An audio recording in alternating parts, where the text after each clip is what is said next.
Hey, this is Joe Crisera, and you're listening to Contractor Stories with Jim Klauck. And he bought me a $1,000 Dodge pickup truck. And poof, I was in the roof cleaning business. Entrepreneurship, got that inspiration. Yeah, now I'm just doing it. Working on these projects, my ideas I'm pursuing. No matter what the problem, the solution, I'm proving it. Let's talk about it and open up the dialogue. Contractors telling their stories about how they got it started and how they keep it going. The passion fuels the mission. Now we blasted into orbit, we gone. That's where we grow from. Started with the vision, make the pitch and knock it out the park like home runs. We keep it moving, self-belief, no doubt. Pass off the mic to my man's Jim Klauck. Jim Klauck here on Contractor Stories. AC, how are you? I'm doing fabulous. Just blessed. Every day I wake up, when I see my breath on the mirror, I'm like, I'm blessed again. Here I am today again. Look up on the right side of the sod.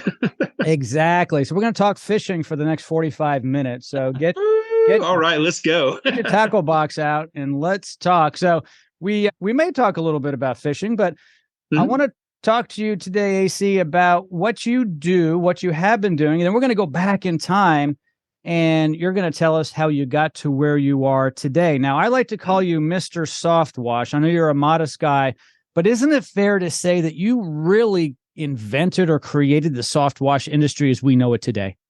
Well, I tell people I didn't invent soft washing because anybody's taken a 2.5 gallon pump up sprayer and put bleach in there and water and a squirt of dishwashing detergent. That's soft washing. And it's when you're using an agricultural style sprayer to spray chemicals on the building, that the chemicals do the cleaning and no pressure is needed to clean the building. And it was really created as an alternative to pressure washing. And although I did not invent it, I do kind of tell people I'm the patriarch of the industry. I'm the guy that really developed the equipment and developed the industry and made it more mainstream so that a lot of other people could be blessed by and benefit from the creating of a new category, a new technique for cleaning the exterior of buildings. And that is SoftWash Systems. Tell us a little bit about the company. SoftWash Systems is a company that helps people go into the soft washing business. I was a contractor for 20 years myself, and I slipped over to what I call the dark side. And we started, we became a supplier and started putting people in the business and selling equipment, chemicals, and education. And that went really, really well for a number of years. But what we did is actually just this past year, we moved over to a licensed affiliate program. And so we're not just putting anybody into the soft washing business anymore. We're doing licensed affiliates, which is different than franchising. And we're doing a more select few that we put into the business because we just found that we were really, really, really serious about putting people in these businesses. And then you would get people that were really serious and people that were somewhat serious and people that would buy a piece of equipment and sit in the garage and they didn't want to do the marketing. They didn't want to do the real work to building a business. And so we've just gotten a lot more picky here lately. I want to thank you for inviting me to your annual conference last January, I believe. Does that sound right? January. I flew down to Orlando and I was a special guest because I know it's really kind of a closed meeting, but I got a sneak peek of the inside of SoftWash Systems and the team. Everyone's so tightly knit. It's really a close group. Can you talk a little bit about that environment and how you cultivated that? So I call it the Church of Bleach. Okay. And, so we are, my background is I went to college to become a pastor. I got kicked out of college, so I never got to become a pastor, but I'm very ministerial in the things that I do. So the reason why we're so close is we really do kind of run this thing like a church, and we're a family. We fellowship together, we help each other, we share resources, we encourage each other, we discipleship each other. And it really creates this great environment for people who are feeling entrepreneurial and they want to start a business to come in and, just really have all the tools and resources and support to knock it out of the park. And because we really do it like a church. And in fact, my CEO of Droplet International that I brought in, that's my holding company that owns SoftWash Systems, he was my pastor for 25 years. And so when he decided to retire from being a pastor, I talked him into coming in and joining SoftWash Systems and Droplet International, because it is that type of a thing. It is more than just equipment and chemicals and teaching people how to go out and clean roofs and exteriors. It's really teaching people how to run a business, but more than that, have their priorities right and really focus on why they're doing this thing called business. Yeah, it is a great culture. I know a number of people who work within your organization who are part of it. And we have also a lot of people in common, Howard Partridge, for instance, and so forth. And so, which is a very similar culture. Wouldn't you agree? I mean, wouldn't you agree Howard's tribe is much like yours? It is. It really is. And, also the Zig Ziglar tribe, and Howard's a part of the Ziglar organization. It is all very faith-based. And, we come out of a Christian POV, but we have a lot of other religious or religions that do well inside of our organization because we are a faith-based safe zone. And so even though not everybody in our organization is a Christian, they feel safe because they know that, we're not secular, that we believe that whatever your faith is, that should be the center of your life, and your business and everything else you do should revolve around that. So we end up picking up, some in the Indian culture, the Sikh religion. And, so we've got some people who are even Sikhs in our organization. Mm-hmm. We have some Jewish people in our organization. And, so it creates a great environment for people to come in and flourish with their individual belief system. Sure. And I've always said Christian values are what made our country. Even if you're not religious, if you have Christian values, you fit into society, and you don't have to be Christian. You have to have those values. If not, you may end up in prison. There are even some Christian people in prison, right? Or divorced. That happens as well. Okay, AC. So this is where we go into the time machine. We're going to go back to when you were young. Let's go back to around 10 years old. Who was AC as a boy? Wow. So AC as a boy, not very confident, chubby, low self-esteem, but I was raised by a service business entrepreneur. So I, swept the floors of my dad's business and worked in my dad's business and got a taste of entrepreneurialism. And, so I was always kind of a dreamer, a vision person. I had a lot of big ideas and a lot of plans and a lot of dreams and ideas. Didn't always get to see those to fruition. Not a lot of my friends shared that kind of, very early on in my life, because I had dreams and I had kind of vision for things that I wanted to do, whether it be a tree fort out in the woods. Other kids would kind of get bored after a couple hours, and I'd be out there for 3 weeks building the most incredible tree fort, and I don't know. So yeah, it was, I had friends growing up, but I had very, very few friends growing up and was not a very popular kid, really. Interesting. Because you've changed. You're not that person anymore, are you?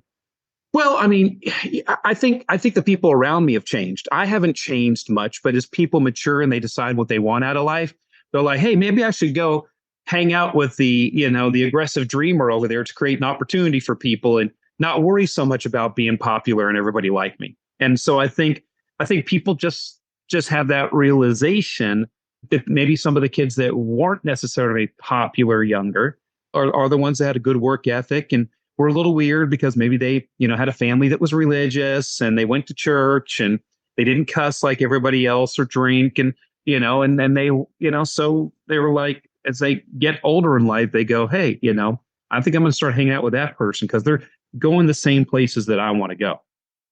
Who was the biggest influence in your life, AC, as a child or a young man? Well, I guess I'm like a lot of kids. My dad was probably the biggest influence in my life. But, like a lot of people, I would have to say that my dad was probably my biggest influence. And it's because I had a dad that was involved in my life. That definitely has given me a leg up in life and in business. He and I spent a lot of time fishing together. And, I was in Cub Scouts doing the Pinewood Derby and doing all the kind of, the dad kind of stuff. But whenever I had, time off from, school, like a school break or a 3-day weekend or something like that, I wasn't just running around the neighborhood on my bicycle, hanging out with my friends. My dad would take me to work, whether I was sweeping the floors at the shop or pressure washing coils on air conditioning units or, whatever I was doing. My dad was mentoring me and training me to go on to do what I'm doing now later in life. So speaking of that, let's talk about when you first got introduced to using your hands to make money and clean people's homes. When was that? Well, that was 1991. I was in school at Abilene Christian University out in Abilene, Texas. I was a Bible major. I was wanting to become a minister, a preacher. And just because I was not a school learning type of person, never good at books and stuff like that, just was not doing well because I didn't like math. I had avoided taking a lot of math classes and didn't go college prep when I was in high school. So I had to take remedial math classes to get to the point where I could start earning credit for my math classes and kind of get past the remedial stuff. And I had flunked fundamentals for algebra 3 times. Oh. Well, when I say flunked, got a D, and you couldn't move on with a D. You had to get a C to get credit for the class. And so the dean of the biblical studies department sat me down and said, hey, see, we really like you. You got a lot of promise. You're charismatic. You're everything that we want, for somebody to go through Bible school and become a pastor and everything else. He said, but you're just not college material, and you need to stop wasting your daddy's money. So I had proposed to my now wife, Karen. She was my fiance then. And so I was like, well, I've got to get my butt in gear. I got to start a little business. I got to get ready to get married. And so I moved back home to Florida from Abilene, Texas. And on my way back home, back then we didn't have cell phones. Very few people did. So I stopped off at a rest stop, used a payphone, called the house collect, and would do that, every several hours to let my parents know I'm a few more hours down the road. Everything's fine. The truck's working good. Looks like I'm on track to come in at such and such time. During one of those calls, I said, Dad, I really want to marry Karen. I've proposed to her. She's my fiance now. Do you have an idea for a little business I could start? Because we were entrepreneurs, our family, and done service businesses. And my dad said, Ray, who was our family painter, who painted all my dad's rental properties, he said, Ray just pressure washed the house to clean it up, to get it ready for paint. And he jumped up on the roof and he pressure washed off the streaks on the roof. And it made the roof look like brand new. He says, man, it seems to me that could be an incredible business. And so I started thinking about roof cleaning. And I'm driving home and I'm seeing all of a sudden roofs are dirty. And I'm like Forrest Gump talking about shrimp. I'm like, oh, you can have them scampied, you can have them broiled. And I'm seeing all this opportunity for roof cleaning. And so I got home and my dad's the seed money. I'm a child of privilege. And, my dad gave me some seed money. He went and took me to Sam's and bought me a $500 pressure washer. And then we looked around and back then you had a newspaper and you'd go to the classifieds. Didn't have Craigslist or Facebook Marketplace. And he bought me a $1,000 Dodge pickup truck. And poof, I was in the roof cleaning business. And so that $1,500 was the seed money that started everything that you see today. And so I just started pressure washing roofs and realized that was not the way to do it. It just damaged the roofs. Mm-hmm. And so I started looking at different ways to do it.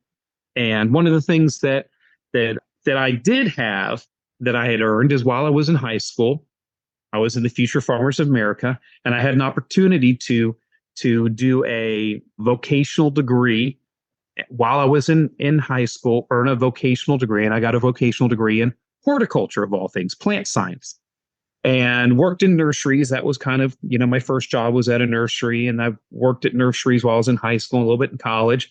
And that was the thing I had done. So I went and I took my knowledge and I said, well, it looks like what's growing on the roof is the same thing as the black tar fungus that grows on a crepe myrtle tree.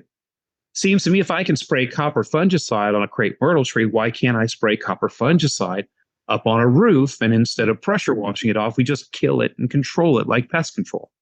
And so I started experimenting with that and trying different concoctions and formulas and pumping them through the pump on the pressure washer and killing the pressure washer and going to Sam's and getting another one. After about the fourth pressure washer, they looked at me and said, "Son, you're doing something to destroy these pressure washers, aren't you?" Yeah. But I just kind of developed it. And that was 1991. And I was going to be getting married in a few months, in 6 months. I needed to get a business going. So I just kind of put my head down and pulled the plow and made it happen. So, AC, you didn't always know that you were going to be in home service. Right? I mean, obviously, you didn't go to school for that. And really, your father kind of got you into that business as far as an idea. Yeah. So do you remember the song by Dire Straits, Money for Nothing? We got to install microwave ovens, custom kitchen delivery. Hey, we got to move these refrigerators. We got to move these color TVs. When that song came out, I think it was like in 87, I thought there was this band called Dire Straits that was stalking my family. That was my family business. That is what my dad did. And so he had a company called Accurate Services, and Montgomery Ward's and McDuff's and Sears, and all the big names back then were his customers. And when somebody would buy a big screen TV, they'd go to Sears, pick it up because they had the big box trucks and they'd deliver it. They bought cabinets for a kitchen. They'd go and they'd deliver it. And many times they'd set it up and install it. If it's a paddle fan or a garbage disposal or a washer or dryer, they took care of all that stuff. And that was one of the businesses that my dad had. So my dad was always in home services. And then my grandfather was in the kitchen appliance business. And actually at one time was a major stockholder in Toastmaster. And before that, he owned a company called Elite Appliances. And he actually invented the pop-up toaster, the electric blender, and the fountain soda machine. And don't worry, there's no big Lockyer fortune or anything else. He got sick and burned it all up and spent it before he died. So, we've got some nice mementos we keep on the shelf. But, some family history pictures and stuff like that. So he was in kind of the home services business. So you would think that I would have got it somewhere in my mind that I was going to be in the home services business. But not really. I mean, the second most influential person that was in my life is another guy. His name is David Coverdale. Know who David Coverdale is? I don't think so. It sounds familiar. Sounds familiar. He's the lead singer from Whitesnate. Oh. So that was the second most influential person in my life. So I always thought I was just going to, go out on the road. I was in bands and everything else. And I was going to, just one day be a rock and roll singer. And that's what I did for a lot of years. But no, that didn't happen. It's kind of in my genetics, in our family genetics, to be entrepreneurs. And I am a third generation home services business entrepreneur. And now at 54 years old, proud of it. No, that's quite a story and quite a legacy. Well, it really started by my grandfather getting sick. So my grandfather, after he owned Elite Appliances, and then he got bought out by Toastmaster, and then he did Toastmaster for a number of years, he went kind of oddly in a weird direction, and he started doing driftwood furniture, which is actually becoming kind of a craze again now. And so back in the 40s, driftwood furniture was really big. And so some of his big customers, were like Clark Gable and Errol Flynn, and he would build all these gorgeous pieces of furniture for him. He had a showroom in New York, one in Miami, and one in Los Angeles, and did that for a number of years. And little by little, got out of Toastmaster and put his money into driftwood furniture, not realizing it was going to be a flash in the pan fad for about 10 years. And so when that whole thing came to an end, and I think I remember the story it's because they started to make the harvesting of the driftwood off the beaches down in the Florida Keys illegal. And they considered it a natural resource. You couldn't just go and a mahogany tree would, erode into a river in Africa, float down the river, go across the ocean, and end up, as driftwood in the Florida Keys. And you couldn't pick that up anymore. So it kind of brought all of that to an end, and he went broke and we needed to start over. So he went into what he knew, kitchen appliances, and started a kitchen appliance showroom to sell appliances down in Miami, Florida. After a while, he got sick and had some heart issues and had to have heart surgeries. And And my grandmother was running the business, and my dad at 15 years old ended up dropping out of school to help my grandmother run the business, and has been literally working just as retiring finally this year, has been working every day of his life since he was 15 years old, and he is 77 now. That's wild. Do you have a superpower? And if so, what is that? And what I mean by superpower is everyone's really good at something, and people recognize that about that individual. What is your superpower, AC? Well, yeah, I talk about it a little bit in my book, The 5 Keys to Pattern Success, and I tell that story in there, and it really comes from a almost what people would consider a handicap. So I'm clinically diagnosed attention deficit disorder. I was one of the first kids in the country diagnosed back in the 70s because Barry University down in Miami, Florida, was doing a study on kids that had what they called ants in their pants back then. It was by and large boys. And so my next door neighbor was one of the researchers working in that department.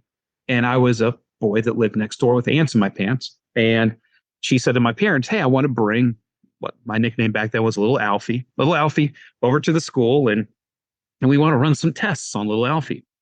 And so they ran some tests, and they diagnosed me with this thing called attention deficit disorder, and did IQ tests and several other things. And you can read all about this in the book. But what it did is it made it very, very difficult for me to pay attention, to do well in school and stuff like that. And so as you age, as you get older, you start to compensate for your weaknesses. And so another thing, a little bit later in life, as a young adult in my early 20s, I got diagnosed with obsessive compulsive disorder. Now, do you know what you get when you cross somebody with OCD and ADD? Problem? Yeah. It's an obsessive that can't pay attention to their projects. So I'm like the 90% king. I can get things all the way up to 90%, and then I get bored and drop it. Mm. So, even today, you go around my house is like 90% painted. My truck, my beautiful truck that I have, I know, Jim, you've seen it for sure, yep, is 90% done. I'm like the 90% king. But what it did do for me is while I was in business, while I was building my company, my first company, Mallard Systems, and doing all the things that I was doing, I realized a lot of things were falling through the cracks. A lot of things were getting missed.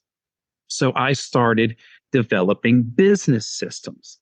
And so my superpower is I have got this incredible innate ability to see a problem in a business. And I get this like weird flashback condition in my head. It's kind of like when I was a kid at the mall. Our mall has like glass walls between the first story and the second story. And if I got close to one of those glass walls, I could see the 10 ways I could die falling through that glass wall. I can see a problem in a company, and I like immediately see the 10 things that they could do to fix it, the processes, the procedures. I can write them all down. I can write a protocol. I can record a video, and I can very quickly go through a company and solve all the problems and highly systemize almost any business I touch. And it's freakish. I've done it in restaurants.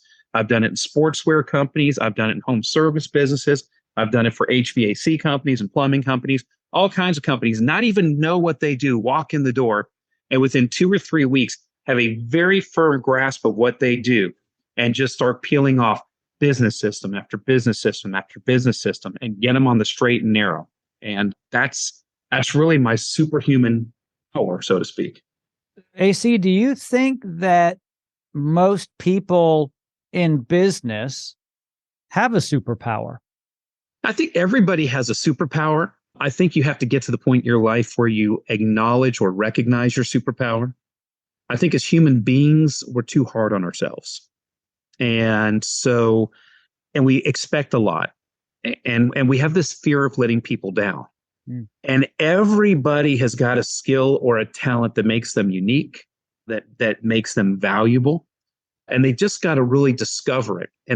And for me, I had a real kind of disturbing family business breakup when I was 40, but it was the catalyst that got me to stop living, to prove myself to somebody else and started living just to be my own person and start digging in and stop trying to be something for somebody else and just realize, okay, this is my awkward basket of what AC Lockyer is made out of. How am I going to take some things mutant powers, some things handicaps, some things embarrassing moments or tragic mistakes I made? How am I going to take this basket and cobblepot it into how I'm going to turn around and monetize me and then move forward in my life and prosper? And so, yeah, so other people just really need to focus on that. They need to figure out what do they need to do to find what that power is in their lives. Most men over 40, 45, or 50 for sure. Sure. Where if you're mature enough, you get to a point where you don't give a crap what anyone else thinks about you. But when you're young, back when I had hair, like, hey, you like my hair? You like my car? You like my girlfriend? Yeah. Right? I'm going to buy a big house. Oh boy, I got a big job with a corner office. No one really cares, do they? Well, I never got a chance to meet my grandfather. He died about 4 years before I was, let's see here, about 5 years before I was born.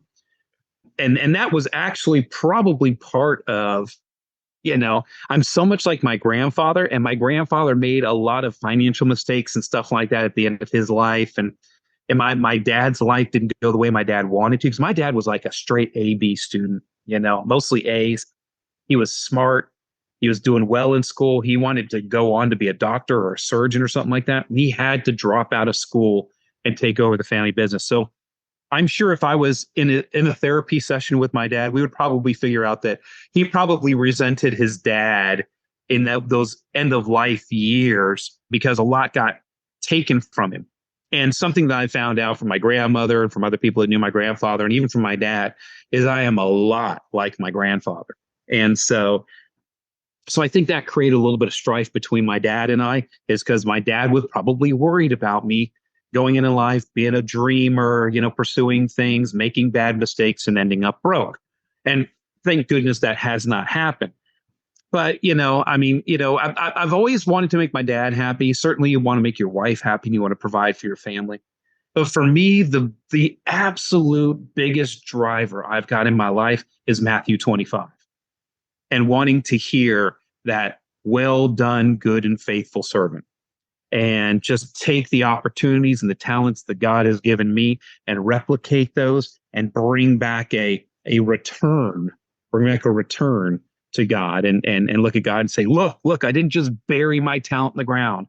Like a lot of people are today. A lot of people today are like, hey, look, boss, I didn't screw up the car. I didn't wreck the car. I didn't mess anything up. I just kind of got by. I did enough to justify my existence. And we know how that goes in Matthew 25. That's the servant that took the one talent, buried it in the ground. When the master came back, they came back, look, here's your one talent. And the master said, you evil, wicked servant. They said, throw him out where there's weeping and gnashing of teeth. I don't want that. Weeping and gnashing of teeth does not sound fun. What I want in life is well done, good and faithful servant. So I live my whole life really now, especially since, after I was 40, I live my whole life now just trying to replicate and return a profit or return more back to God from the opportunities he's given me. And I'm trying to, not in an earning my salvation way, because you can't do that. You can't earn your way to heaven, but out of an appreciation and a love and a thankfulness, to God, work hard every day to glorify him in everything that I do so that I can hear, well done, good and faithful servant. Oh, I agree. AC, what's your biggest win in your life, your entire life? What's the single biggest win? Oh, man. But, there's always everybody's going to say the birth of their children, marrying their wife. I mean, I did marry very, very well. And, got a beautiful wife and she completes me and everything. But if I was to look at accomplishments and say, okay, let's just talk about things that you sought out to compete for and you won. I could talk about business. I can talk about all the things I've done in business.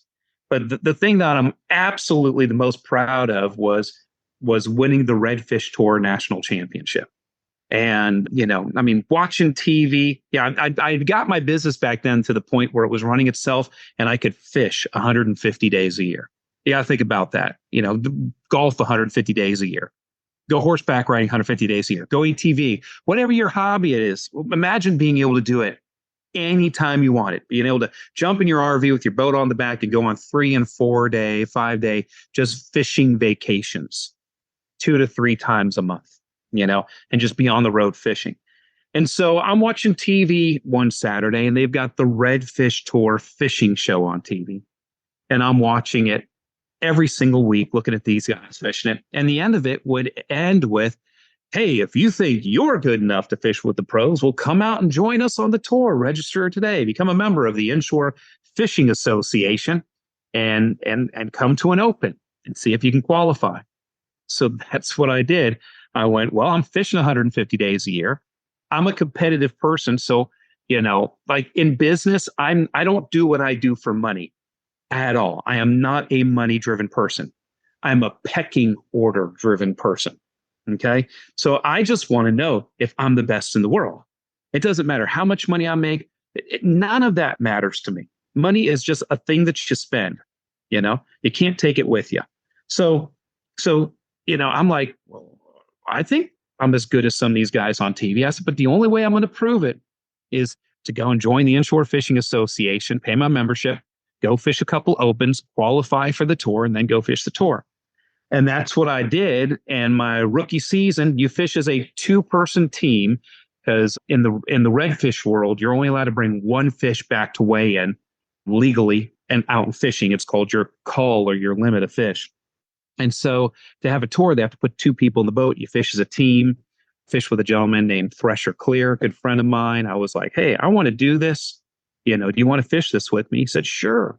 And so we fished together as a team. He was the poler. He was the guy that snuck up on the fish with a push pole. I was the angler. I was the guy that made the precise cast. Because a lot of times you're fishing for fish you can see. It's like a cross between fishing and hunting. And in our rookie season, we came and fished the tour and came in and won all the roses, went all the way to the championship and won the national championship. And it was epic. I used to be on TV 8 to 10 times a year and on fishing shows and on Ranger boat commercials and Solarbat sunglass commercials and, all kinds of, fun stuff back in the day. And that was one of those instances where I just said, something, I think I'm good at that. And it wasn't anything I was familiar with. I'm not like a 3rd generation entrepreneur. People were like, well, sure, you're good at business. Look at you. But fishing against the best in the world, I became the best in the world for 1 year, and it was pretty cool. Yeah, I mean, the montage, sex, drugs, and rock and roll. I'm a musician, and and again, I want to go out there. And when you write a song and you get up on stage and you perform it, and people sing it with you, it's the ultimate form of acceptance. Because I'm a songwriter and I'm a front man. I like to be on a stage, and I like to do that front man's job. So when you get up on a stage and it's your song and people are singing it and you've put your baby out in front of the world and people have accepted it, there's no greater feeling than that. But then there are accoutrements and fringe benefits that come along with that. And she will point out, I've never written a song for her, and I haven't.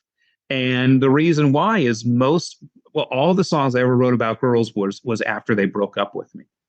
Or I broke up with them, or the relationship ended, or whatever. And so, so they're written out of heartache, and I've not suffered any heartache with her. So I hope I never write a love song about her. No, not you and the redhead, Karen. Absolutely not. Absolutely not. AC, some of us have regrets. Do you have any regrets at all in your life?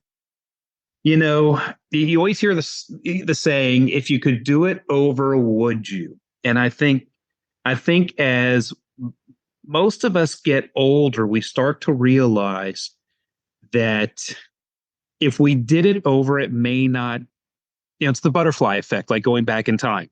If you move this thing or you move that thing or you change this or that, then all of a sudden you go back and one of your kids never were born. And you're like, hold on, I screwed up. I need to go back and fix that. It's like Back to the Future, and you're trying to get everything right and all. it's you end up playing a dangerous game having regrets. And so I can't imagine doing my life any differently than what I've done it. The good and the bad, the heartache and the joy, even the 7 years I didn't talk to my dad. I can't imagine redoing that, even though it was hard and it was some heartache and everything else. And we've reconciled. It gave me some time to become my own person and work on my businesses without, even though he's a tremendous positive influence, I didn't need my daddy's influence anymore. I needed, Tom Ziegler and Howard Partridge and Steve Blythe. And, I could go through a list of 8 or 10 other men that were in my life, Dan Holland and Kevin Hipes and Roy Reed. I could just sit there and name all the people that I took my dad, which was a wonderful, wonderful mentor and person to have in my life to a point. And it gave me, even that horrible breakup, a chance to let some other voices come into my life to shape me. I have absolutely no regrets. That's fantastic. And that's well said.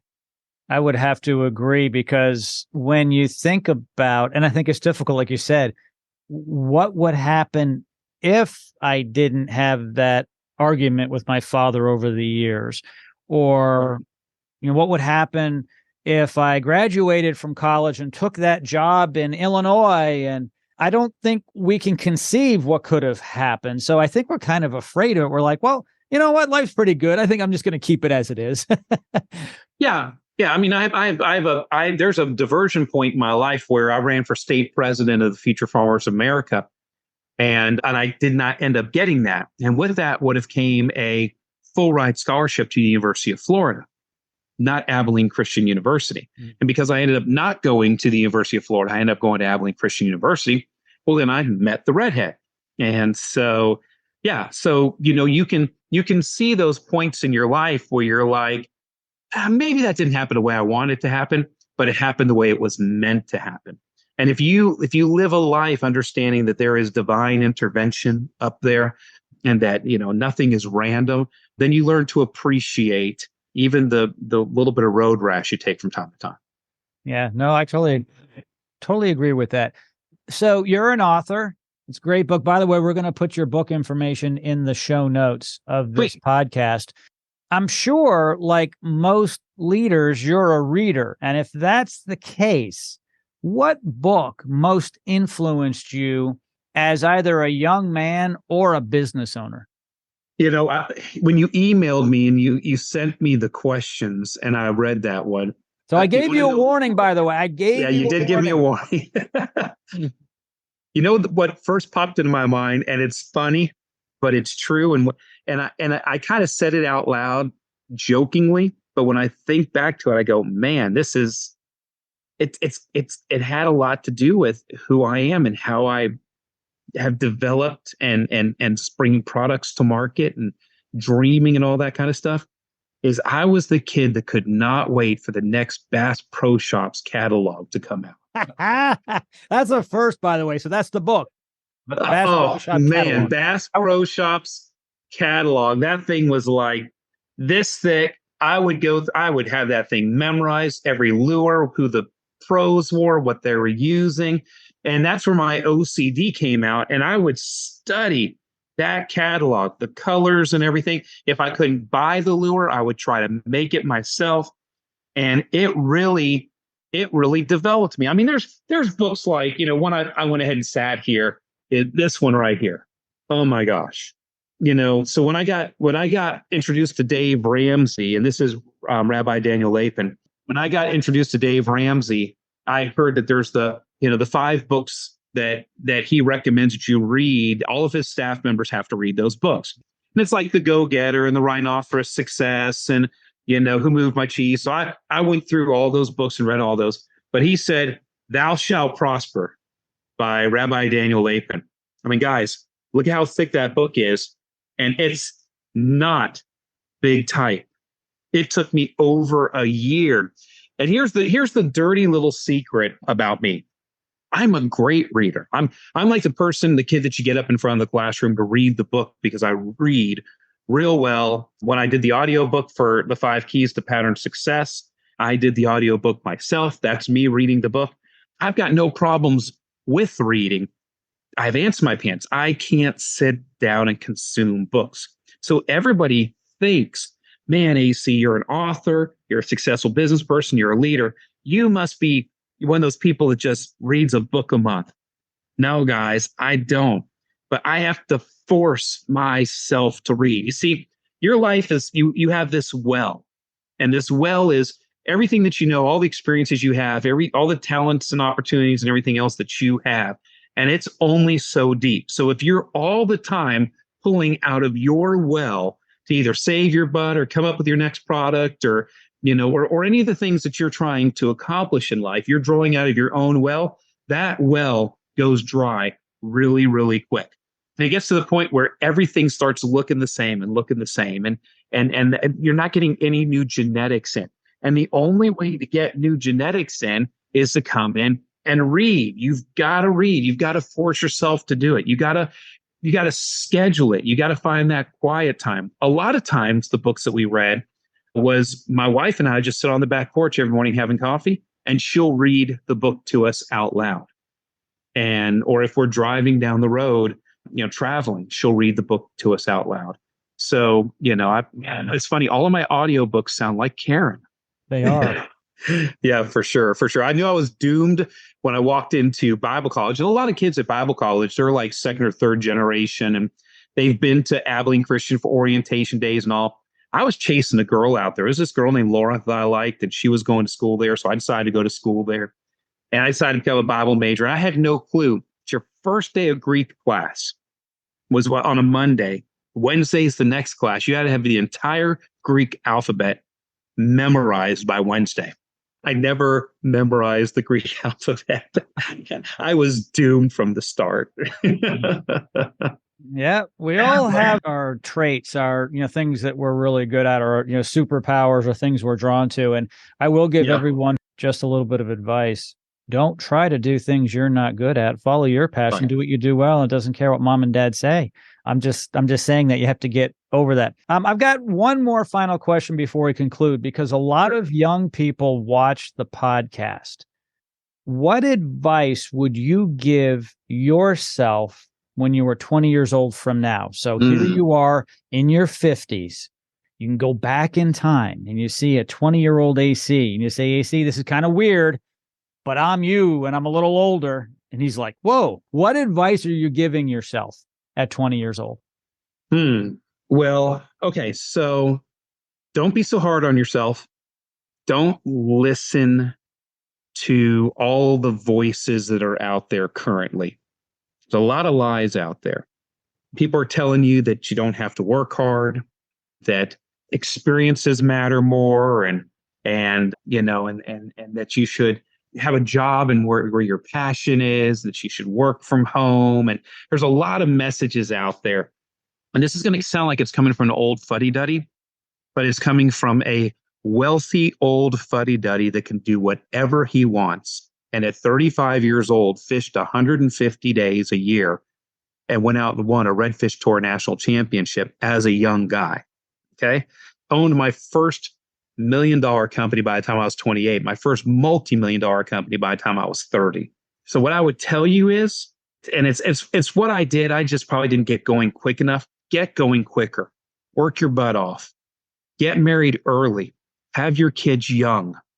Find a good church community. Have fewer friends than many friends. Surround yourself with 4 like-minded couples that are going the same direction you are. Relish the time you have on this earth and realize it's going to go like a whisper.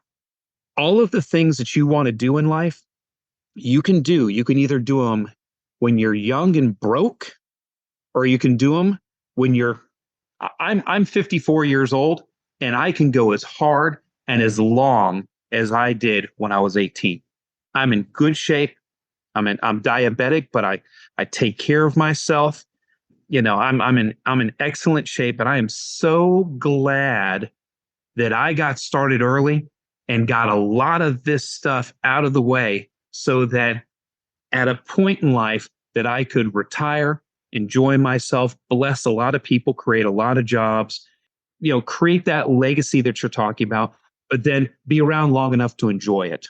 Yeah. And I just see so many people getting married later, having kids later, not getting going very quickly. And I'm just going to tell you, I've got some friends that are like that now, that they're 60, 65 years old and they still have young kids around the house. And they're not going to get to retire till they're 70. And when they retire, they may get 5 to 8 years to be able to go out and do the things that they worked their butt off all their lives to do. I would say if you're young, get to being successful, making your mark on this world, blessing other people so that you can. A quick start now is worth so much more than a calculated start later. Yeah, I mean, if listen, we make you do an application and take a disc test, and not everybody makes it into SoftWash Systems, but dadgummit, if you come to SoftWash Systems, I will make you a multimillionaire. If you throw up your hands and say, AC, have your way with me, I'm going to do everything you say to do. I'm going to follow the plan. I'm going to follow the systems. I'm going to put it into action. I'll be the heat behind the ball.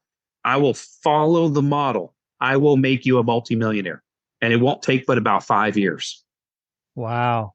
On that note, AC Lockyer, thank you so much for joining us. Yeah. Just a quick note here, guys. I want to ask you for a favor. My guests and I really want to bring you, the home service professional, the best quality podcast possible. I just have one simple request. Would you please subscribe to this podcast right now? In return for your favor, I promise to bring you the best of the best in the home service world. Guests like Billy Stevens, Tommy Mello, Ishmael Valdez, Al Levy, and so many more. Thank you for listening, and I promise to bring you much more just like this. Entrepreneurship, got that inspiration. Yeah, now I'm just doing it. Working on these projects, my ideas I'm pursuing. No matter what the problem, the solution, I'm proving it. Let's talk about it and open up the dialogue. Contractors telling their stories about how they got it started and how they keep it going. The passion fuels the mission. Now we blasted into orbit, we gone. That's where we grow from. Started with the vision, make the pitch and knock it out the park like home runs. We keep it moving, self-belief, no doubt. Pass off the mic to my man's Jim Klauck. Hey, I don't wanna stop for nothing. I just wanna keep it going. Telling these authentic stories.